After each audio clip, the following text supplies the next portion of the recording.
नमस्कार, मी पंजाब डक. राज्यातल्या सर्व शेतकऱ्याला सांगू इच्छितो का 44-45 अंशापर्यंत राज्यातला पारा जाणार आहे म्हणून हे अंदाज लक्षात येतात. म्हणजे गुजरातच्या बाजूला उत्तर महाराष्ट्रात नंदुरबार धुळे त्यामध्ये मेच्या पहिल्या आठवड्यात तिकडे तुरळक अवकाळी पावसाची शक्यता आहे. वारं पाऊस असणार म्हणून त्यांनी लक्षात द्यायचं.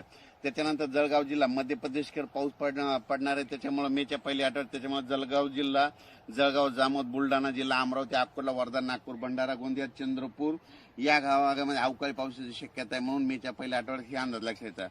त्याच्यानंतर तेलंगणात देखील अवकाळी पाऊस पडणार आहे मेच्या पहिल्या आठवड्यात. त्याच्यामुळं तेलंगणाच्या सीमालगत नांदेड, धर्माबाद, त्याच्यानंतर नायगाव नरसी या भागामध्ये, त्याच्यानंतर देगलूर, सगरोळे या भागामध्ये अवकाळी पावसाची शक्यता आहे म्हणून त्यांनी देखील लक्षात द्यायचं.